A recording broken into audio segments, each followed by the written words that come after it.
last unit, if we get through the entirety of this last unit, we're going to cover waves and optics. We're going to get as far through this stuff as we can. It's useful to at least be introduced to this, not because of what you'll do next year, but because of where, if you decide to go into physics in the future, having at least an understanding of the wave nature of a lot of stuff is useful. And it is technically part of the grade 11 curriculum, so we're going to do it. Before we get into the nitty-gritty details about waves and such, a bit of the language that I want to address first is this idea of period and frequency. Hands up if we've heard these words in this kind of context before. Yes? Just yes? In what context, James? In sound. What do you mean? Okay, so frequency, you said, is measured in hertz. You good? You got anything more than that? Sound also travels as a wave. Yes, you are absolutely correct, sir. So sorry? And earthquakes. What about earthquakes? Waves are also, okay, earthquakes also travel in waves. Yes. I want to focus in on period and frequency. Yes. Frequency is in a radio channel. Oh, so, okay. So sometimes it might be a radio channel. Okay. So depending on, I'll zoom this in a little bit so it's easier to see. So depending on what radio station frequency you're looking at, you might get a different station. Okay. Where else do these words period and frequency show up?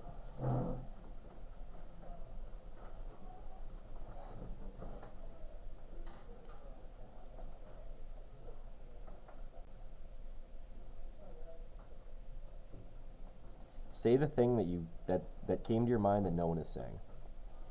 I don't know what that is, but frequency can also is I guess a mathematical term in a sense as well, or What do you mean? well, frequency can mean like how periodically something happens. So is it frequency or period? Because you used the one to define the other. I'd say period is in a period of time, but frequency is how often something happens. Okay, so frequency is how often something happens. So almost as if like the period is a length of time when something happens, and the frequency is how often that one thing happens.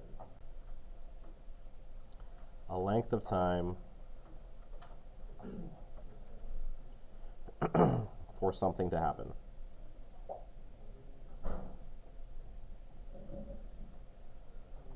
And these things that happen, there's a requirement for these things. Come on, computer, don't be like that. There's a requirement for these kinds of things. It's not just the length of time for just anything to happen. What is special about the things that happen that we talk about having a period?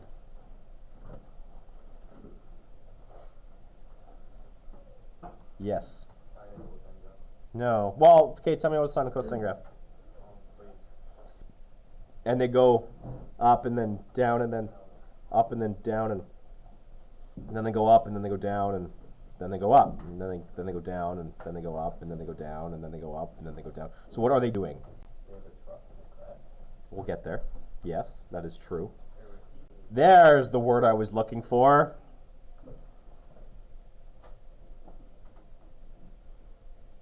I don't know why there's a gray bar along the top of every other page, but there is. So I'm sorry about that. But yes, the things that happen must be repetitive. We don't talk about the period for something unless that thing happens again and again and again and again. So, ladies, the reason that we call it a period is because it happens with a pattern every 28 days. Oh, you passed it. It's closer. Oh, really? Yeah, it's right there. Oh. It's a cycle. It's cyclical in nature. Interestingly enough, gentlemen, you also have a hormonal cycle, a hormonal period. Yours is every 10 days, not every 28 to 30 days. It's there. It doesn't look the same, obviously. You don't bleed every 10 days. But you have hormonal changes too, which is why you might be more irritable and unpredictable every 10 days. but it's there. And we never talk about it because it's not nearly as dramatic, but it's there. Take my psychology class. We'll talk about maybe that. Okay, so this word periodic, an event is periodic if it repeats itself. Waves on a shore, wind moving a tree back and forth, a clock hand moving around in a circle. Other things that show up in math class when you're talking about things that are periodic. Anything that you can, so for those of you who have done Math 12, anything that you can use a sine or cosine graph to model would be considered periodic. So even things like what's the big wheel at the Ferris wheel? Would be yet another example. Tides are periodic, that kind of thing. And we tend to want to be able to predict when another one of these events is going to occur. In order to do this, we want to know how often the thing repeats. To be able to do that, we look at the period for one of these events. Now, the definition here, I've given it to you already. A period is the time for one event to repeat itself. So if a wave crashes on the shore every 5 seconds, the period of that wave is 5 seconds.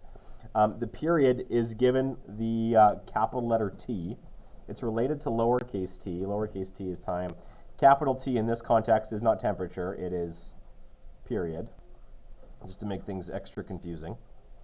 And it is time divided by the number of events. And that time is typically given in seconds. Like, in an example, period, for example, watching a car race would be the length of time the car needs to make the whole circuit, and the sequence would be the quantity of times the car do a lap. Assuming it was exactly the same, that would be a good example. Races are a difficult one to talk about because by their very nature they're a little bit repetitive, but they're not perfectly repetitive. But it's a similar idea. Yeah, Khalil? Yes, it's called Newton's cradle. Yeah. Tick, tick, tick, tick, tick, tick, tick, tick, tick, tick, forever. A metronome would be another example, yes. So, well then clearly you're not a musician. So period is the time divided by the number of events. Frequency is related to period. Frequency is generally used when the events repeat very often. Frequency is the number of events per second, so it's exactly the opposite of the period. Frequency, given to us as a little f, is the number of events per second. The units of frequency have already been given to us. I can't remember who gave it, but they said it was hertz, which is abbreviated as Hz. And we use hertz because the other units are a little bit convoluted. Well, I shouldn't say convoluted. They have been known to cause some confusion. If you have the number of events per second, then we say that the units of frequency are per seconds, or 1/second, or sometimes it's quoted as being inverse seconds. Those are all the ways that we talk about frequency. But the easiest way to recognize it is just reciprocal seconds is just hertz. So these two are obviously related because one of them is time per events and the other one is events per second or events per time. So the relationship there is this. Your period, big T, is equal to 1 over the frequency, which means that your frequency is also equal to 1 over your period. And that's just basic algebra to move that guy around. So, for example, if you had a tuning fork do we know what tuning forks are? Okay, tuning fork's literally a fork, kind of.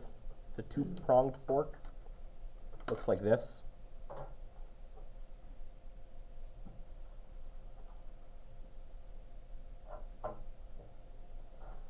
Looks like that. And you smack it against something and it rings. And all of these different tuning forks have different pitches. Yes. Some are going to be very high, some are going to be very low. And it's that pitch is actually related to frequency. So the higher the pitch, the higher the frequency of those vibrations. So the lower the pitch, the lower the frequency of these vibrations. So we want to find the period and frequency for this particular tuning fork. So if I wanted the period, big T, that's going to equal what? How do I find the period if period is the time for one event to repeat? Yes. Well, not time, but tuning fork is vibrating for 30 seconds. Okay. But I want to find the period, which is the time for one of those events to occur.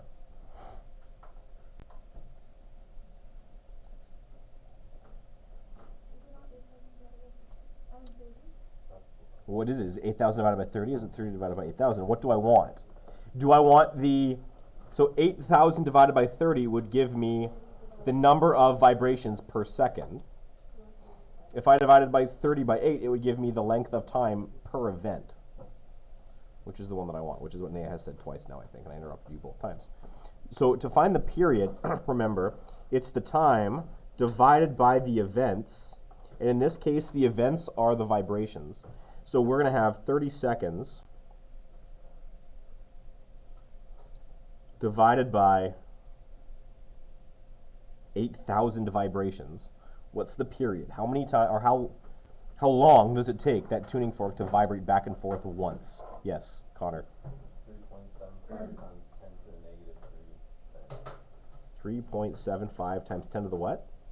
Negative 3. Okay, which is going to be the same as 0.00375 seconds. It takes very little time for that thing to vibrate back and forth once. Then, to find the frequency, there's a few ways we could do it. We could either go back to our definition for frequency, which is the events per second, or we can say, well, my frequency is actually equal to 1 over my period. So that's just going to be 1 over 0.00375. So what's my frequency?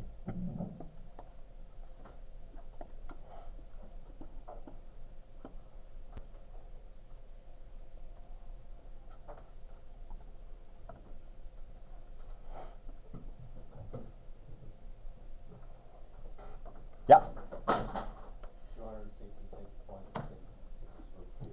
266.6 repeating hertz. Okay. Does anyone want to know what that sounds like? Yes.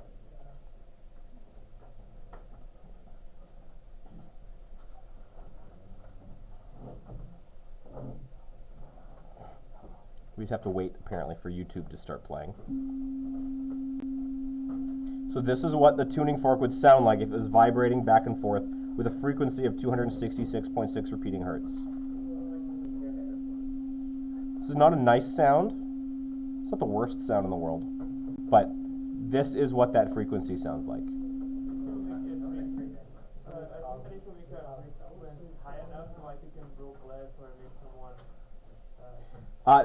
No, it does not. Actually, has nothing to do with the height of the bigness of the frequency. What you're looking for is, here's a bit of an aside. Every object has its own what's called resonant frequency. And what resonant frequency is, it's the frequency at which it will vibrate perfectly.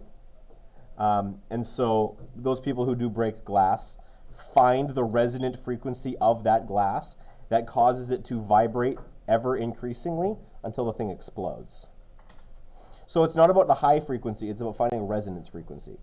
Another example of this has nothing to do with screaming and blowing up glass. Has anyone ever heard of the Tacoma Narrows Bridge? No.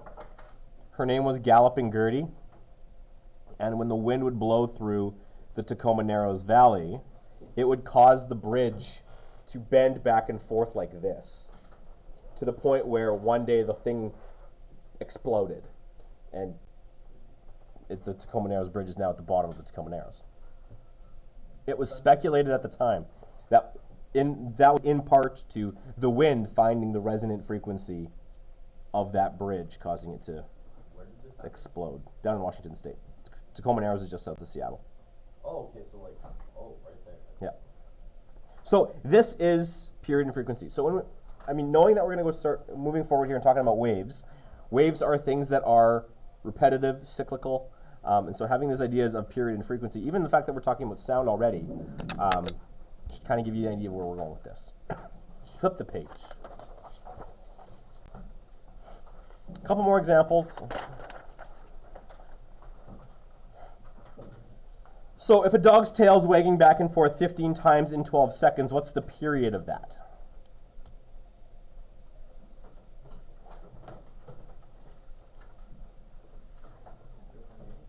How'd you do it? T equals? Sorry? Time over events. So it's going to be 12 over 15. So that means this dog is wagging its tail back and forth once every 0.8 seconds. Dog's very happy. Often these periods and frequencies do in fact relate to something. What's the frequency? F is going to equal? How'd you do it? Yeah, so frequency is 1 over the period. So it's going to be 1 over 0.8, which is going to give us the 1.25 wags per second. Which means after one wag, how long must you wait for another one? Which one of those things are we going to interpret as after one wag, we must wait how long for the next? The period, which is 0.8 seconds. Cool. So, these aren't difficult concepts. They just might be new to some of you. Another one, a record player spins at 45 revolutions per minute. What is the frequency in hertz? What is the period? About hertz, I heard about using monitors about Yes. So it's the refresh rate. So a computer monitor is something that refreshes itself, and it refreshes itself regularly. 60 times per second. So it's like the other one's like 100. Let's write that down. So we've got computer monitors.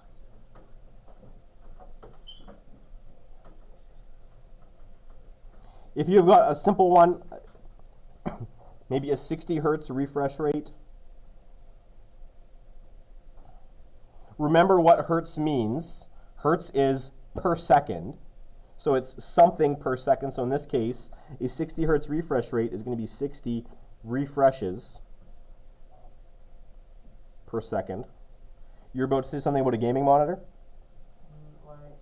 I have a friend that has 140 hertz input, and his blade in mine is 75, and I can see the difference. They're often a lot sharper. You're getting more information per second. Yeah. It's smoother, typically, yeah.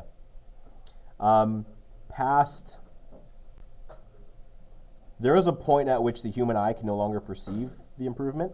I don't remember what that refresh rate is, but it's surprisingly high.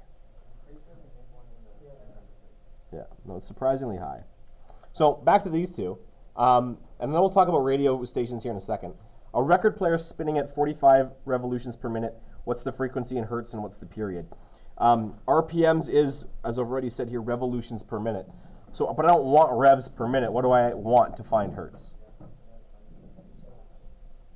I want to take revs per minute, and I want to turn this thing into revs per second. So how do I do that unit conversion? This goes all the way back to the very first unit we did. Yeah, Connor. Times it by 60. Do I times it by 60 or do I multiply by 60? Which one? Let's take a look. I have revs per minute, and I want to multiply it by something to give me revs per second. So I'm going to multiply it by this conversion factor. Is minutes going to go on the top or the bottom to convert us from minutes to seconds? It's going to go on the top. because minute was on the bottom. If I put it on the top, that means they're going to cancel out. Are you okay? Okay. And so we're going to put seconds on the bottom because that's what we want to replace minutes with. My minutes are going to cancel. That's great. It's going to give me revs per second. Now, what is the conversion from minutes to second? 60 what? 60 seconds in 1 minute. So 1 minute is going to be 60 seconds. So my multiplier dividing by 60. Look at the math here. Am I multiplying or dividing by 60? I'm dividing by 60. So 45 revolutions per minute times 1 minute per 60 seconds is going to give me how many revolutions per second? 0.75 revs per second, which is 0.75 hertz. So the frequency of that record player is very, very low. Then to find the period, wow, it just got very perfumey all of a sudden. Did you use hand sanitizer? It smells good. T is equal to 1 over the frequency. So 1 over 0.75, what's the period going to be?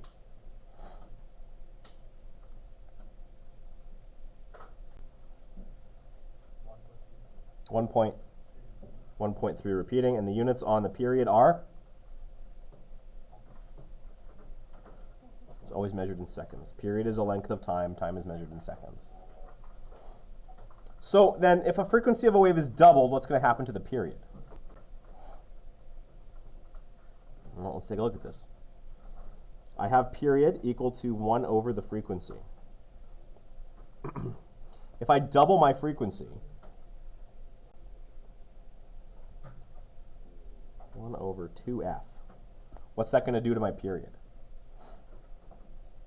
If I call this my new frequency, my new period, t little star there, is equal to 1 over 2 times the original frequency.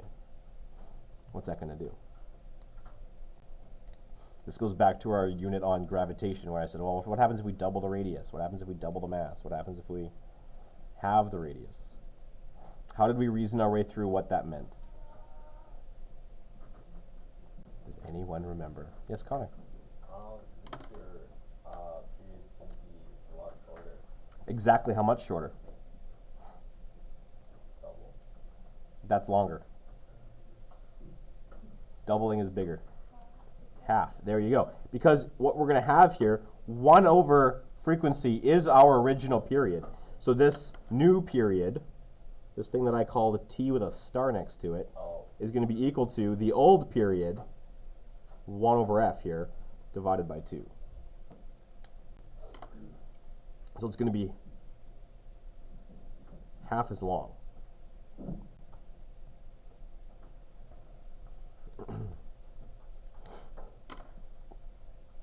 Which makes sense. If things happen faster, the length of time for them to occur gets shorter. That makes sense, yeah? So at one point, right at the beginning, someone mentioned something about radio stations. What are you talking about when you say radio? How are radio stations related to this idea of frequency? Yeah. They work on different frequencies. What does that mean? It means that you spin a dial or a knob, which will change the radio's its tuner, which I guess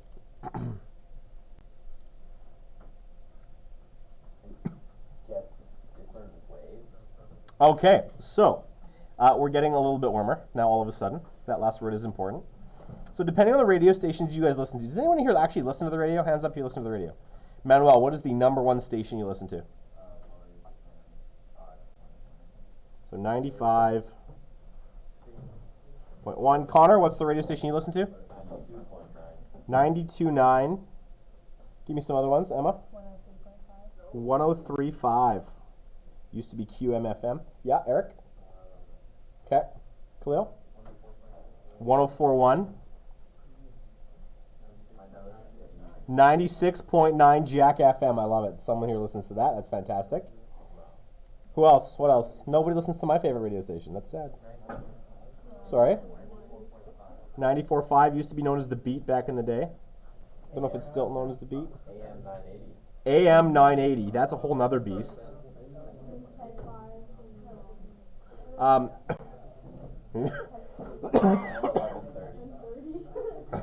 you can't actually, in this what we're talking about here, we can't actually talk about AM stations. We can only talk about FM stations. They must work on the same principle. They don't actually. That's why they're different. One is AM and one is FM. They work on actually two different principles. 93.7. Country boy over there. Love that. Nobody listens to my 99.3 The Fox. Sad. Okay, so what these things are, these are all, they're related in that they are all FM stations. Does anyone know what that F in FM stands for? If you had to guess, based on where I'm bringing it up, it's frequency. Just gonna look it up. And the M stands for, does anyone have a guess? No. What are you doing to get from one of these things to the next? If these are all frequencies, an M word that means to change frequency is? Anybody? That's cool. That's fine. Modulation. It was right on the tip of all of your tongues, right? So the FM band of stations is all about frequency modulation. It's changing the frequency. And what you're doing is you're changing the frequency on a receiver to pick up different radio stations. That's basically what I was saying. Kind of. But again, lots of things are basically like what you were saying, but they're not exactly the way you were saying. Like, remember we talked about knitting a sweater the other day? Yeah. Put the sweater together in your head, and then it's a sweater, as opposed to something that vaguely resembles a sweater. But you were close. The sweater was close. So what's actually happening here? For those of you who might not know, radio stations are a particular kind of wave we're going to talk about in a little bit more detail later on. Short form is they're electromagnetic waves. So they look like this as they travel through the atmosphere. Now, if the frequency for these things, if they have this kind of shape, is, they go just like what James and I were talking about earlier. Put your phone away, James. They go up, and then they go down, and then they go up, and then they go down, and then they go up, and then they go down. So the event that we're talking about here when we talk about frequency, because frequency is the number of events per second. So if the radio station you're listening to is 94.5, what that means is what that radio wave is doing is it's going up and down 94.5 times every second. So maybe you don't want to listen to something that's going up and down 94.5 times per second. Maybe you want to tune it so you're listening to something that goes up and down 93.7 times per second. Now all of a sudden you're listening to country somehow. And so we get all of these different radio stations are assigned a particular slot in this radio band of frequencies so that they get, every one of them is a wave that is specifically shaped to be received by a specifically shaped tuner. So, which is why sometimes as you travel from one city to another, it's worse in the States where things are more closely packed together. You can listen to the same frequency and all of a sudden you get two radio stations talking over top of each other.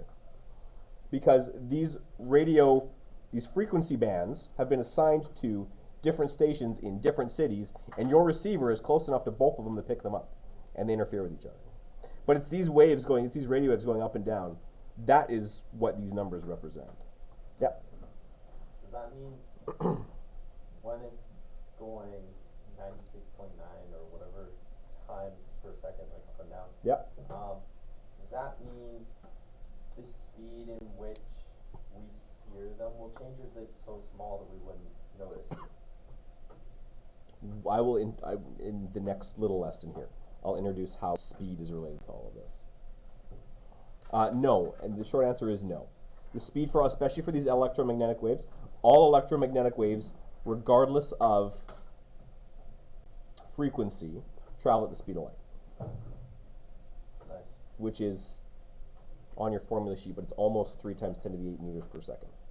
Very fast. Yes, sir? Would there be like a difference between sound quality? Not necessarily. That's all dependent on the rest of your sound system. Yeah, you bet. So this is where these ideas of waves, they're applicable all over the place. And this is kind of where we're going to go. We're going to focus on EM waves, so light and radio. Wow, that is quite the laugh. And we're going to focus on sound and water waves as well. So we're going to spend the next couple lessons looking at each one of these specifically. If we have time, we're going to do a deep dive into light and look at optics and lenses and mirrors and that kind of thing and how light behaves. But that is only if we have enough time. So what I want you to do, take a couple minutes now, because I think there's just over, well, he's just under, it's more than 20 minutes.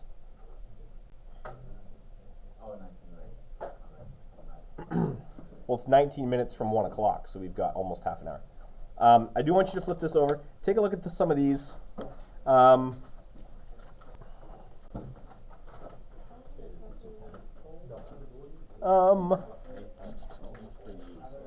Thank you.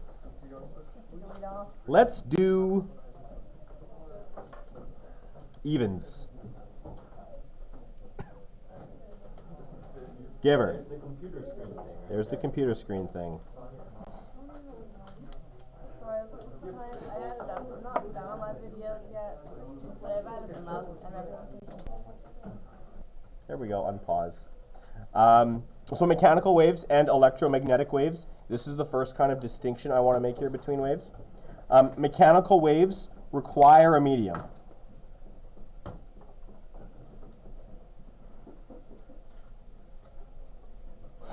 So any wave that requires a medium to travel through is what we call a mechanical wave.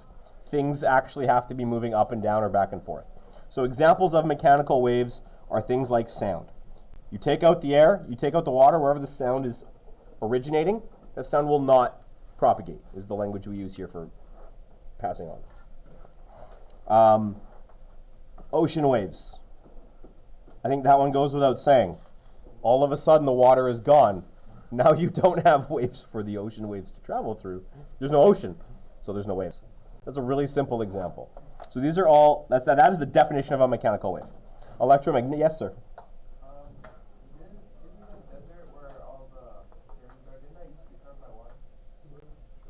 This whole planet at one point was covered by water. Anyway, let's carry on with this. Not related at all. You know what? Actually, the bell's going to go here in less than a minute, so this is where we'll pause. Welcome to Waves.